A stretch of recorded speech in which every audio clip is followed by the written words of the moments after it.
Good afternoon. This is news at 1 on Dominion Television, Ibadan. I am Oluwayemi Adelakun. President Bola Tinubu has formally concluded his tenure as chairman of the Authority of Heads of State and Government of the Economic Community of West African States, ECOWAS, expressing deep gratitude and calling on regional leaders to remain steadfast in their commitment to peace, security, and inclusive development. While delivering his closing remarks at the 67th Ordinary Session of the ECOWAS Authority held in Abuja, President Tinubu reflected on his stewardship with a sense of fulfillment and hope for the future of the West African sub-region. He handed over the reins of President Julius Maada Bio to Sierra Leone, extending warm congratulations and expressed confidence in his successor's ability to guide ECOWAS through the next chapter of his journey. The federal government has committed a $400 million investment aimed at establishing Africa's largest rare earth and critical minerals processing plant in Nasarawa State, an initiative expected to significantly bolster Nigeria's mining sector and advance industrial development. The announcement was made by the Minister of Solid Minerals Development, Dr. Dele Alake, during a courtesy visit by Assetins leadership team. In a statement issued by Segun Tomori, Special Assistant on Media to the Minister, Alake described the initiative as a direct outcome of the Tinubu administration's reforms and its commitment to in-country beneficiation. The project is set to create over 10,000 jobs nationwide and enhance the country's capacity for processing strategic minerals. Human rights lawyer Femi Falana has criticized the federal and Benue state government for delay in prosecuting arrested suspects in connection killings across the state. His reaction comes in the wake of President Bola Ahmed Tinubu's recent visit to Benue, during which he ordered the Nigeria's police force to arrest and prosecute all those involved in the latest wave of violence in the state. According to him, even though many suspects have been arrested over the years for crimes ranging from illegal possession of firearms to mass killings and kidnapping, most of them are never charged or brought to justice. Oyo State government has said plans have reached an advanced stage as it seems poised to acquire 2 aircraft for surveillance purposes. Governor of Oyo State, Seyi Makinde, stated this during a State of the State address in commemoration of the 2nd anniversary of the 10th Assembly of the state legislature. The governor promised to bridge our infrastructure deficit and bring more dividends of democracy to our citizenry. Our correspondent Grace Aino has more details. It's a State of the State address and the 2nd anniversary of the 10th Assembly of the Oyo State House of Assembly. And this meeting brought together notable politicians, stakeholders, and traditional leaders who have converged on the floor of the House of Assembly to assess the level of development in Oyo State. Lawmakers representing various zones cut across the state brought to the attention of the executive contentious issues affecting development in their domains. Oyo State Governor Seyi Makinde restates his commitment at repositioning the state as the premier investment destination in the West Africa sub-region. He says government under his watch was determined to fix inner roads while also emphasizing that plans had reached advanced stage in sustained effort at bolstering security across Oyo State. In December 2024, our administration made history with the commissioning of the first phase of the Oyo State Electron Energy 11 megawatt independent power project. For the first time in our 49 years as a state, the Oyo State Secretariat is being powered 24/7 by this IPP. And power supply from it is now being extended to surrounding communities. Also reacting to the raging controversy over the allocation of 63.4 billion naira for the renovation of the government house, Seyi Makinde explained that the decision was done in good faith, while the earmarked funds for the project were subject to dollar fluctuations. In his address, Speaker of the House of Assembly, Right Honorable Adebo Ogundoyin, promised to partner the executive arm of government in bringing meaningful development to the people of Oyo State. And it is one of the key reasons why we have recorded so much progress in the legislative arm. To the good people of Oyo State, let me assure that we remain your servants.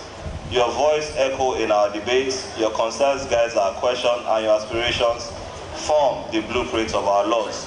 And I also want to thank the honorable members for ensuring that whatever policies, whatever debates, whatever arguments, whatever motions or bills that are presented before the House is purely done on the people's interests and aspirations. With less than 32 months to the expiration of the Seyi Makinde's led administration, it remains to be seen whether authorities here would match its words with action and bring meaningful development to a citizenry yearning for a better life. Aino Grace, Dominion News. The Lagos State government has intensified its environmental enforcement drive with the demolition of illegal structures at the Okoba Bator in Agege, following the indefinite closure of the facility over widespread sanitation violations. The Commissioner for the Environment and Water Resources, Tokunbo Wahab, announced the demolition in a post via his official X account. He said the Lagos State Environmental Sanitation Corps led the removal of illegal structures erected along drainage setbacks within the Bator premises. The Lagos State Real Estate Regulatory Authority has met with the leadership of Community Development Associations, CDA, and Community Development Committees, CDC, in the 57 local government and local council development areas. The move is in a bid to tackle the rising cost of housing transactions and the built environment in Lagos, and follows a previous meeting of the agency with the chairman of local government. Speaking during the meeting with the chairman of the CDAs and CDCs, the Commissioner for Housing, Maruf Fatai, reiterated that the move is not only to reduce the exorbitant fees being charged by some property agents, but to bring sanity to the built sector and make life easier for the average Lagosian. The governor of Enugu State, Peter Mbah, has granted pardons to 11 inmates in Enugu aimed at decongesting the state correctional facilities. Uche Anichuku, the senior special assistant to Mbah on external relations, disclosed this in a statement. Anichuku said that the gesture was a step towards giving the beneficiaries another opportunity to live a better life as members of the society. And on the foreign scene, South Africa's President Cyril Ramaphosa has expressed deep concern as the United States' entry into the Israel-Iran war. His comments come after Washington joined Israel's bombing campaign of Iranian nuclear site. Ramaphosa urged the U.S., Israel and Iran to give the United Nations the opportunity and space to find a peaceful resolution to the conflict. At least 7 people have been killed and several injured in an oversight Russian missile and drone attack in the Kyiv region. In a post on social media, Russia's Interior Minister Ihor Klemenko said that the residential areas, hospitals and sport infrastructure had been hit. At least 6 of those who died were in the high-rise building in the capital. Kyiv's mayor Vitaly Klitschko said, adding that 19 others were injured in the city. Colombia's military has confirmed that 57 soldiers were kidnapped over the weekend in the volatile Micaycayon region in the country's southwest, an area heavily influenced by armed groups and central to cocaine production and trafficking. According to military officials, 31 soldiers were initially seized, followed by 26 more, bringing the total number of captives to 57.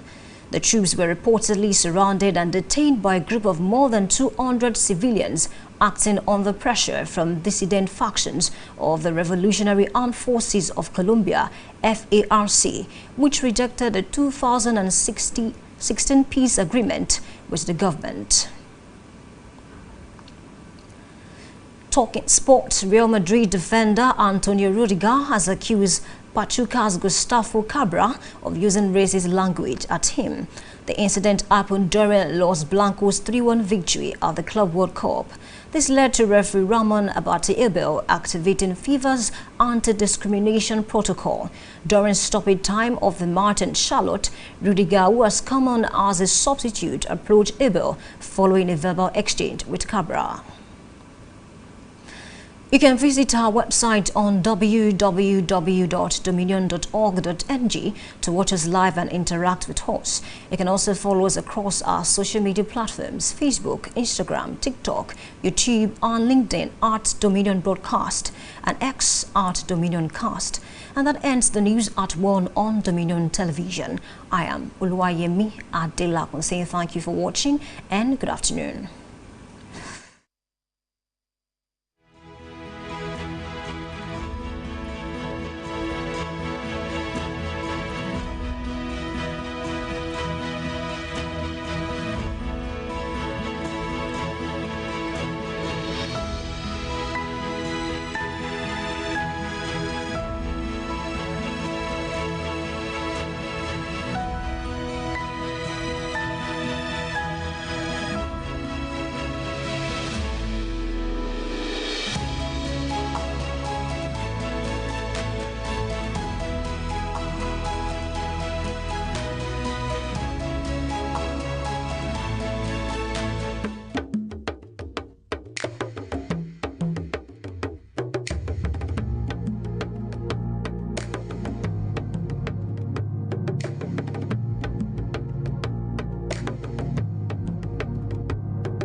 Ẹ káàsán o, ìròyìn àgbáyé ló ń dé sí ojúwòran yín àti etígbọ̀ yín níléeṣẹ́ móhùnmáwòrán Dominion tá a kalẹ̀ sí agbègbè Ìyàgànkú nìbàdàn nílé Olúyọ̀lé. Abọ́ládé Sodiq Abíọ́lá lórúkọ mi. Àwọn àgbà pé àìsọ̀rọ̀ èrò káyọ̀ bó pẹ́ títí èrò gbalẹ̀ ẹ̀ lọ torí pé ti ń tán lọ́dún eégún ọmọ alágbà yóò ra àkàrà jẹ̀kọ o.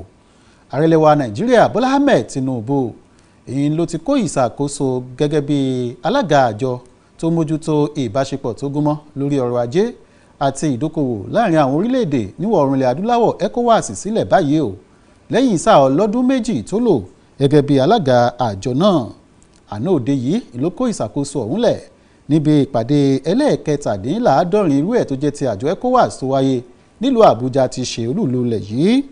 Ní báyìí ààrẹ Tinubu ló ti wá jọ̀wọ́ ìṣàkóso ọ̀hún fún ààrẹ tuntun orílẹ̀-èdè Sierra Leone ààrẹ Mada Bao. Nígbà tó ń sọ̀rọ̀ ààrẹ Tinubu dúpẹ́ o lọ́wọ́ Ọlọ́run àti àwọn olórí orílẹ̀-èdè níwọ̀ oòrùn ilẹ̀ adúláwọ̀ fún àtìlẹ́yìn tó gbọ̀ngbọ́n tí wọ́n ṣe fún un lákòókò tó fi jẹ́ alága àjọ ọ̀hún. Bẹ́ẹ̀ bá gbàgbé láti oṣù keje ọdún 2023 láàrẹ Tinubu ti tẹ́wọ́ gba ìṣàkóso àjọ ECOWAS lápá ìwọ̀ oòrùn ilẹ̀ adúláwọ̀. Ààrẹ wa fi kún pé òun nígbàgbọ́ nínú ààrẹ orílẹ̀-èdè Sierra Leone wípé yóò tẹ̀síwájú láti gbé ọkọ̀ àjọ ECOWAS dé èbúté ògo níbi tí òun bá dé. Ìjọba àpapọ̀ ilẹ̀ wa Nàìjíríà ti ṣe àgbékalẹ̀ owó tó tó $400 mílíọ̀nù $400 million láti ṣe ìgbéǹde ilé iṣẹ́ kan tí ó mọ̀ mójútó kùsà wíwà àti ohun àlùmọ́ọ́nì inú ilẹ̀ ní ìpínlẹ̀ Nasarawa o.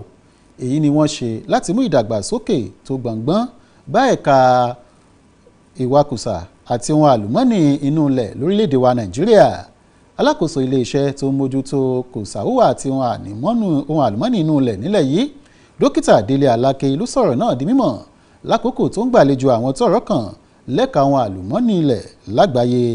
Nínú àtẹ̀jáde tí amúgbálẹ́gbẹ̀ẹ́ rẹ̀ Ṣẹ́gun Tọmọrí fi léde, níbẹ̀ ni ó ti ṣe àpèjúwe ìgbésẹ̀ ti ṣe ìdálẹ̀ iléeṣẹ́ ńlá ọ̀hún sí ìpínlẹ̀ Nasarawa gẹ́gẹ́ bí ọ̀kan gbòógì nínú àfojúsùn ààrẹ Bọ́lá Ahmed Tinubu láti gbé orílẹ̀-èdè Nàìjíríà sókè lájọ àgbáńlá ayé.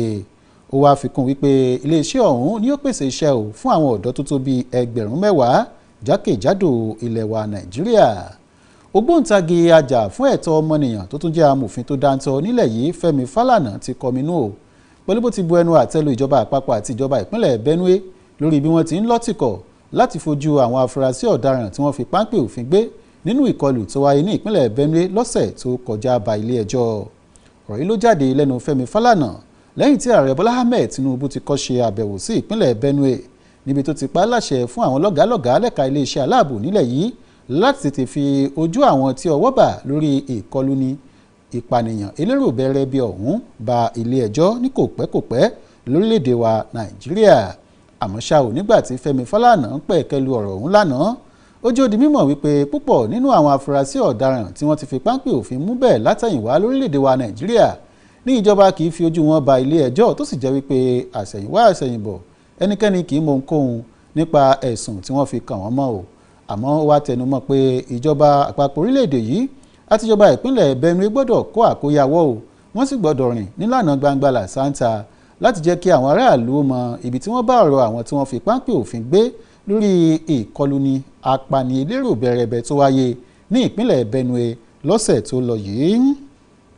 Ẹ̀wẹ̀ nínú ìròyìn míì lọ́sàn-án tòní ìjọba ìpínlẹ̀ Èkó ti tẹnumọ́ ìpinnu rẹ̀ o láti mú àyíká eléyìí tó mọ́tótó àti tó bójú rí tó bójú wò lọ́kùnkúndùn ní ìpínlẹ̀ náà pẹ̀lú bí wọ́n ti wó àwọn ìsọ̀ àti àwọn ilégbèé eléyìí tí wọ́n kọ́ sójúsàn omi àti agbègbè tí ò bá òfin mu ní agbègbè oko ọba Abattoir Agége lulẹ̀. Ìròyìn fi ìdí ẹ̀ múlẹ̀ wípé alábòjútó ilé iṣẹ́ tó mójútó ọ̀rọ̀ àyíká àti ohun àlùmọ́ọ́nì inú omi ní ìpínlẹ̀ Èkó Tókunbọ̀ Wahab tó kéde ọ̀rọ̀ yìí jó di mímọ̀ wípé àwọn òṣìṣẹ́ àjọ ìpínlẹ̀ Èkó èyí tó ń mójútó ìmọ́tótó àyíká ni wọ́n ya bo agbègbè ọ̀hún lógúnlọ́gbọ̀n lẹ́yìn tí wọ́n ti kọlu aago ìkìlọ̀ kògókògó láìmọye ìgbà sétí àwọn èèyàn tí wọ́n kọ́ ilé kọ́ ìsọ̀ sí agbègbè tí ò bófin mu ní ìpínlẹ̀ Èkó pàápàá ní agbègbè Agége láti kúrò níbẹ̀. Àmọ́ ní báyìí wọ́n pé wọ́n ti wó gbogbo ìsọ̀ àti ilégbèé ọ̀hún lulẹ̀ pátápátá o. Ẹ̀wẹ̀ àjọ tó mójútó kò kárí ọ̀rọ̀ àwọn ilégbèé ìgbàlódé ní ìpínlẹ̀ Èkó ti ṣèpàdé pẹ̀lú ẹgbẹ́ àwọn onílé àti ìgbìmọ̀ ìjọba èyí tó mójútó ọ̀rọ̀ lẹ́gbẹ̀ẹ́ láwọn agbègbè tó ṣe kànrìn ní ìjọba ìbílẹ̀ àti àwọn ìjọba ìbílẹ̀ onídàgbàsókè tí ń lọ bíi 67 ní tìbútòrò ìpínlẹ̀ Èkó. Láríjà ìpàdé náà ni láti mú àdínkù bá owó gọbọi èyí tí àwọn onílé àti àwọn afúnṣọ́ onílé ń gbégun owó lé fún àwọn aráàlú ní ìpínlẹ̀ Èkó lákòókò yìí. Nígbà tó ń sọ̀rọ̀, alámòjútó iléeṣẹ́ tó mójútó ọ̀rọ̀ ilégbèé ní ìpínlẹ̀ Èkó Maruf Fatai Ejo di mímọ̀ wípé àwọn ṣe ìpàdé yìí láti mú ayédẹrùn fún àwọn èèyàn tí ń gbé ní ìpínlẹ̀ Èkó ni o, pẹ̀lú bí etí ìjọba ti kún wípé ọ̀pọ̀lọpọ̀ àwọn onílé àti àwọn afúnṣọ́ onílé ó ní wọ́n ti ń gbé owó gọbọi èyí tó nira púpọ̀ fún àwọn aráàlú láti san gun owó lé lákòókò yìí, pẹ̀lú bí ọrọ̀ ajé orílẹ̀-èdè Nàìjíríà ti ṣe fi ẹ̀gbẹ́ wọn lẹ̀. Ní báyìí wọ́n ti á pé àwọn tí kì í lọ fún àwọn tí wọ́n jẹ́ onílé àti àwọn afúnṣọ́ onílé láti má tasẹ̀ àgẹ̀rẹ̀ sí òfin ìpínlẹ̀ Èkó èyí tó rọ̀ mọ́ ọ̀rọ̀ ilégbèé fún ìgbáyégbádùn àti ìmáyédẹrùn fún àwọn aráàlú. Ẹ̀wẹ̀, gómìnà ìpínlẹ̀ Enugu Peter Mbah inú ti ṣètò ìdáríjìn o fún àwọn ẹlẹ́wọ̀n kan tí wọ́n bẹ ní ọgbà ẹ̀wọ̀n ìpínlẹ̀ Enugu lórí akitiyan àti mú àdínkù bá bí àwọn ọgbà ẹ̀wọ̀n ṣe kún àkúnfàyà nípínlẹ̀ náà. Uche Anichukwu tó jẹ́ olùdámọ̀ràn pàtàkì fún gómìnà Peter Mbah lórí ọ̀rọ̀ tó ní ṣe pẹ̀lú ọ̀rọ̀ abẹ́lé àti ọ̀rọ̀ òde ló fìdí ọ̀rọ̀ náà múlẹ̀ nínú àtẹ̀jáde tó fi léde lónìí. Ó ṣàlàyé pé púpọ̀ nínú àwọn tí wọ́n jẹ àǹfààní oore ọ̀fẹ́ ìjọba ìpínlẹ̀ Enugu lákòókò yìí iná ni wọ́n jẹ́ o látara ìwà ọmọlúàbí eléyìí tí wọ́n ń hù látìgbà tí wọ́n ti wà lọ́gbà ẹ̀wọ̀n. Ààrẹ orílẹ̀-èdè South Africa Cyril Ramaphosa ti kọminú o lórí bí ilẹ̀ Amẹ́ríkà ṣe darapọ̀ mọ́ orílẹ̀-èdè Israeli láti jùmọ̀pọ̀ mọ́ ju àdó olóró sílẹ̀ Iran lákòókò yìí. Ṣé àwọn àgbà pé ogun ò dàbí iyán kò dàbí ẹ̀kọ kò dàbí kásùn síyàwó tí a ya ẹni. Ní báyìí wọ́n pé ogun ti ń lọ lọ́wọ́ láàrin orílẹ̀-èdè Israeli àti Iran tó ti gbóná jẹjẹ, pẹ̀lú bí ilẹ̀ Amẹ́ríkà ti pé àwọn ó kún orílẹ̀-èdè Israeli lọ́wọ́ láti ju àdó olóró sí ọ̀gbun ilé agbára ibi tí orílẹ̀-èdè Iran tọ́jú àwọn àdó olóró alátọ̀ọ̀mù àpayẹrẹ núclear sí. Ṣé kó tó di àkókò yìí nílẹ̀ Amẹ́ríkà ti ń kìlọ̀ fún orílẹ̀-èdè Iran láti mọ̀sán aṣọ à ń ṣe àyẹ̀wò àdó olóró alátọ̀ọ̀mù ọ̀hún gbò, àmọ́ tí orílẹ̀-èdè Iran takú wọn létí wọn pé kàkà kíkìnì òun ó ṣe akápò ẹkùn kálukú yóò ṣe ọdẹ lọ́tọ̀ọ̀tọ̀ ni. Ní báyìí Ramaphosa ti á pé ibi tí erin lákàtà bú méjì mẹ́ta bá ti wọ̀yá àjà àwọn koríko tí bẹ́ẹ̀ ni yóò forí fa o. Ó ti wá rọ ilẹ̀ Amẹ́ríkà, orílẹ̀-èdè Iran àti orílẹ̀-èdè Israeli láti fi ààyè gba àjọ ìṣọ̀kan àgbáyé kí wọ́n lè yanjú aáwọ̀ àti ogun tí ń lọ láàrin wọn ní pẹ̀lẹ́kùtù. Kò dín ní èèyàn 7 tó gbẹ̀mí mì nígbà tí ọ̀pọ̀lọpọ̀ farapa yánnayànna lákòókò tí iléeṣẹ́ ọmọ ogun orílẹ̀-èdè Russia tún ju àdó olóró agbénú afẹ́fẹ́ jíṣẹ́ kú sí ìlú Kyiv tí ṣe olúùlú orílẹ̀-èdè Ukraine. Ẹni tí ṣe alákòóso iléeṣẹ́ tó mójútó ọ̀rọ̀ abẹ́lé lórílẹ̀-èdè Russia Igor Klimenko ló fìdí ọ̀rọ̀ náà múlẹ̀ wípé ọ̀pọ̀lọpọ̀ ilégbèé, ilé ìwòsàn àti àwọn gbọ̀ngàn eré ìdárayá ó ní àwọn ju àdó olóró náà sí o. Ní báyìí wọ́n ti á pé kò dín ní èèyàn 6 tó gbẹ̀mí mì nígbà tí ọ̀pọ̀lọpọ̀ fi ara ya farapa yankanyankan.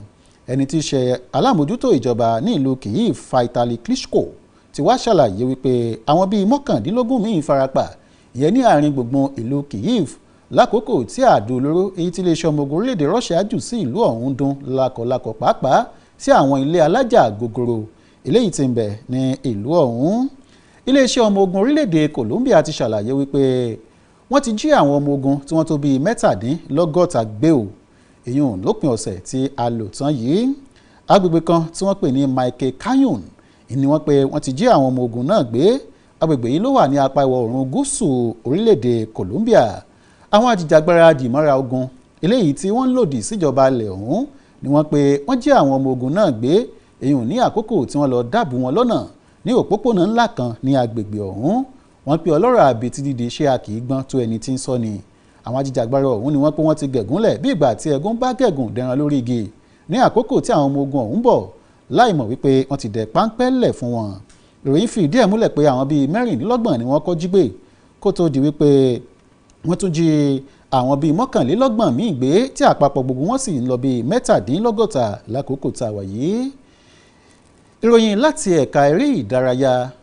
Agbábọ́ọ̀lù tó jẹ́ agbọ́wọ́ ẹ̀yìn fúnpọ̀ ẹgbẹ́ agbábọ́ọ̀lù Real Madrid Anthony Rudiger ló ti fi ẹ̀sùn fífi èébú ẹlẹ́yàmẹ̀yà èébú ara bú ni o kan agbábọ́ọ̀lù ẹgbẹ́ agbábọ́ọ̀lù Pachuca lórílẹ̀‐èdè Mexico ìyẹn Gustavo Cabral lákòókò tí ẹgbẹ́ agbábọ́ọ̀lù Real Madrid tí wọ́n wọ̀ yáàjà pẹ̀lú wọn lórí pápá níbi ìfẹsẹ̀wọnsẹ̀ ìdíje ife ẹ̀yẹ àgbáyé tàwọn ọkọ̀ ẹgbẹ́ agbábọ́ọ̀lù tó ń lọ lọ́wọ́ nílẹ̀ Amẹ́ríkà.